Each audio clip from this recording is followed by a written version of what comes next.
majority decision, anything like that, we get a rematch. If Manny Pacquiao somehow manages to win the fight straight up or controversially, we will get a rematch. And a rematch, boxing needs a rematch on this fight so long as it goes well. The only way we don't get a rematch on this fight is if Floyd Mayweather Jr. convincingly beats Manny Pacquiao. If that happens, there will be no rematch. And if there is no rematch, that's not good for anybody involved. That's not good for Mayweather. That's, like I said, they're going from $500 million on this first fight to a possible $1 billion on the rematch. So it's better for Mayweather, it's better for Pacquiao, it's definitely better for the sport of boxing and hardcore boxing fans and casual boxing fans and non-boxing fans. It's better for everybody if Floyd Mayweather does not win this fight convincingly. Now, I'm not saying he can't win it. He could win it and win it controversially or in a close one, and then we could still get a rematch yet. That's fine.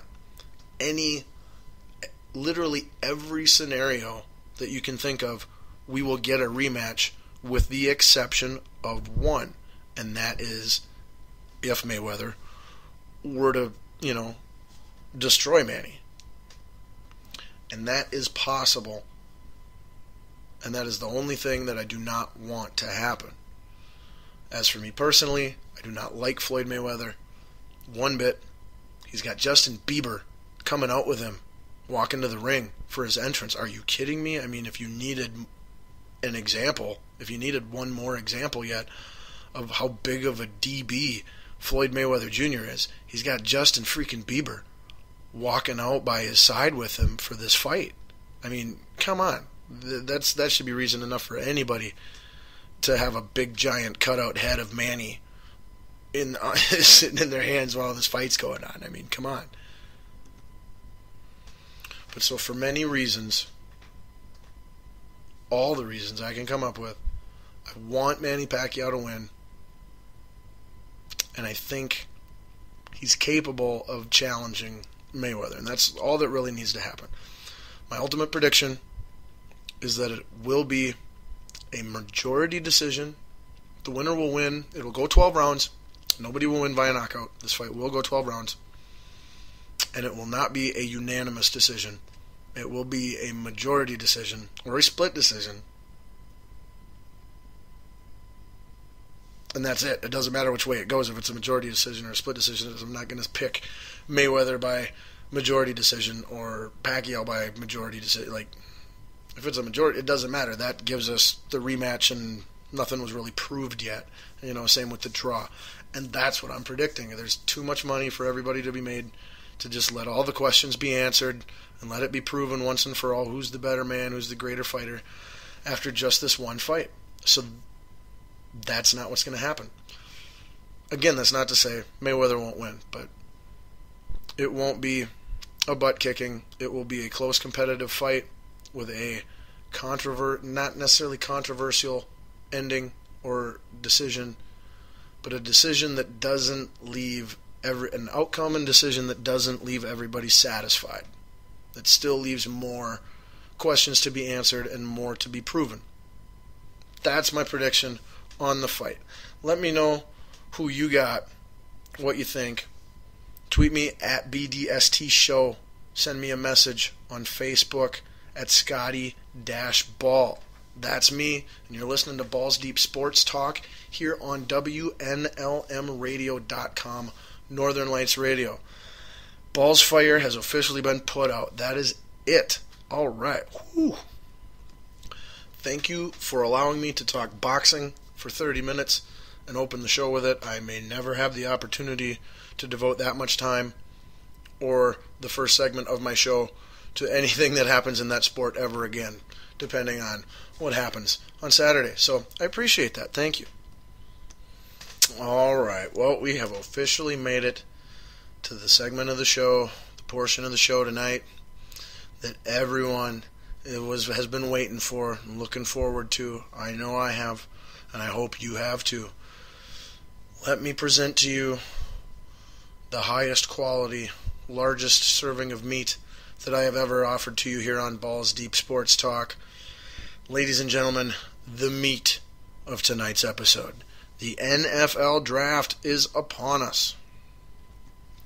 Again, let me be the first to wish all of you a very happy and wonderful NFL Draft Eve.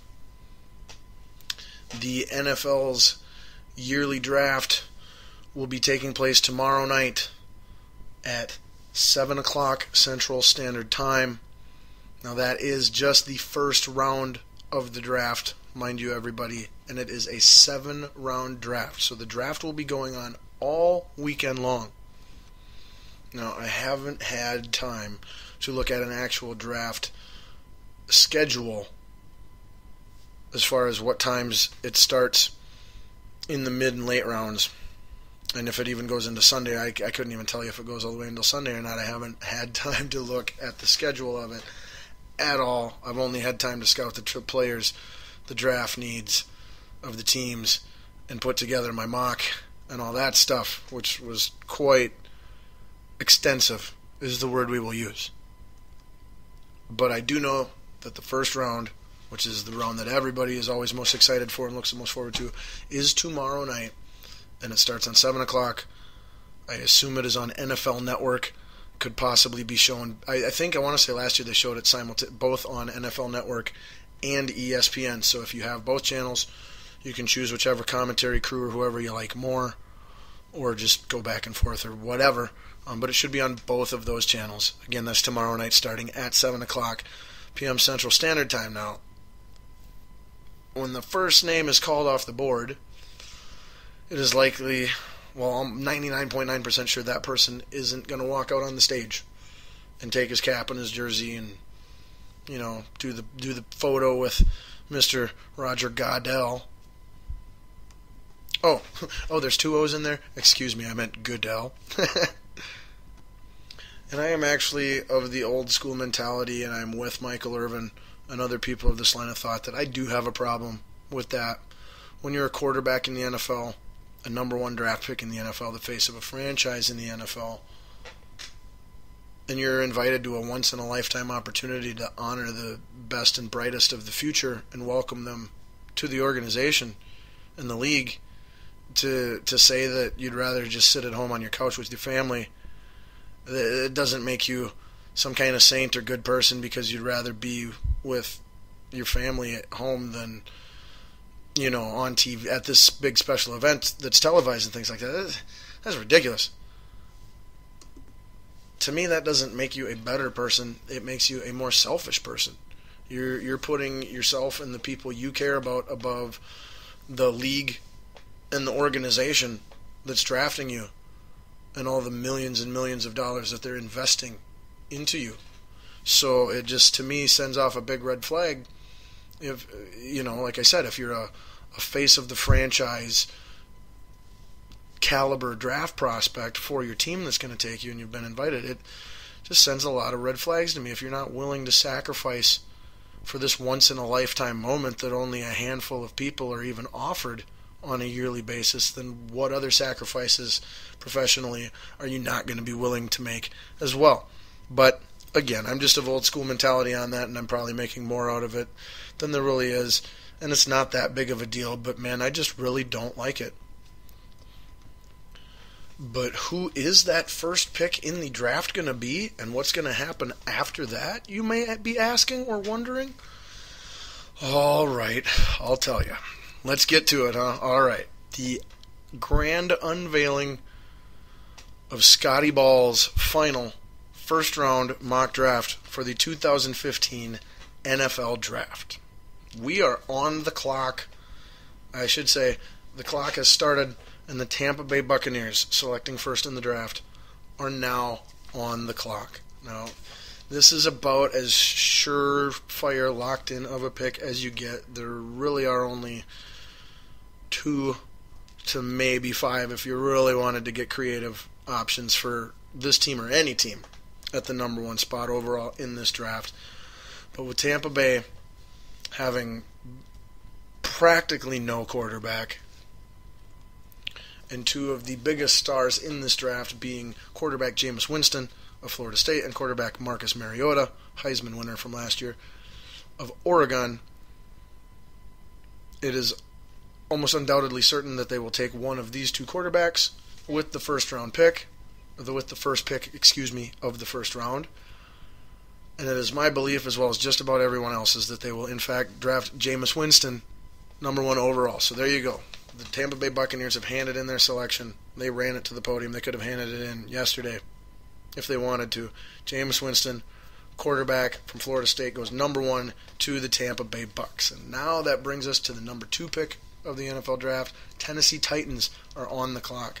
Now the Tennessee Titans would love desperately to trade down from this pick, as would several teams in this draft. It is a very talented, very deep draft. The talent separation between picks 1 and 20, 1 and 25 are not much at all. They're all very similar, very talented group of players. And if you're a team like the Titans, you have a lot of needs, not just one.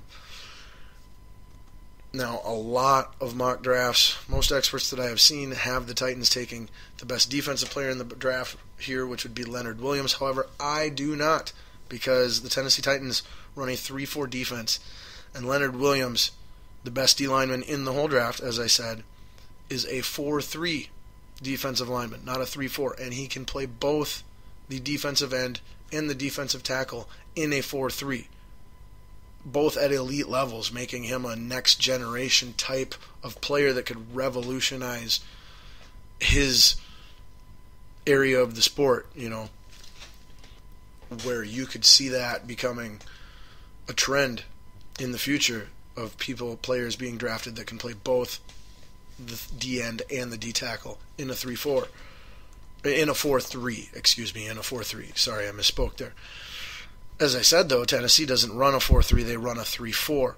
In a 3-4 defense, the only position that Leonard Williams can play is one of the defensive ends, and defensive end in a 3-4 is arguably the most devalued. It's not arguably, it is the most devalued position on that entire defensive unit. Nose tackle is what you're looking for in a 3-4. Outside linebackers who can pass edge rush is what you're looking for in a 3-4. Inside linebackers who can tackle and cover. Corners who can lock it down on the outsides. Those are all the things you're looking for in a 3-4. Not what Leonard Williams is. So mark my words, the only way that Leonard Williams goes number 2 in this draft is if the Tennessee Titans are successfully able to trade down out of that pick, likely with someone like the Oakland Raiders, for example, who do run a 4-3 defense and would love somebody like that, or a New York Giants who could use tons of help on their defensive line and could trade up to get him, and Atlanta runs a 4-3 and could trade up to get him. So just because if in the event that Tennessee is successful in trading down, doesn't necessarily mean that the person who made that trade did it to draft Marcus Mariota. That will come down to who actually made the trade. If it's the Browns or somebody like that, yeah, then they're going there to get Mariota. But don't be surprised if it's a different team like the Raiders, moving up from 4-2 to either get Leonard Williams for their 4-3 defense or have their choice of the receivers, as many people have them popularly picking either Amari Cooper or Kevin White, the 2 top receivers in the draft. However, to move on to the next pick in my mock draft, Titans are using up all their draft clock, as I said, trying to trade down. They just can't find the value there because ideally the Titans trade down, like I said, somewhere between 8 and 15, and they're able to, or 4 and 15, I should say, and they're able to get Danny Shelton, nose tackle, or Trey Waynes, cornerback. Those are their 2 guys that they would love to have the most. However, I think the clock runs out on them. They do not find a trade partner that's willing to give them what they feel it's worth, and they semi-reluctantly, but for the most part happily draft Marcus Mariota at number 2, because let's face it, they've got 2 quarterbacks on their team that can possibly start. Charlie Whitehurst, who can't. He's a career backup. That's what this guy is. And then the other guy you've got is Zach Mettenberger, a 6th round draft pick who is 0-6 as a career starter in the National Football League. Why anyone would think the Titans are married to a 6th round draft pick at quarterback who's never won a game yet in the league and lost 6 of them, there's no reason to think that they're committed to that guy. So, again, I feel like they're going to try their best to move down. They're going to be unsuccessful, not quite get an offer they feel is worth it, and they will draft Marcus Mariota number 2. going to the Tennessee Titans. So we got quarterback at 1, Marcus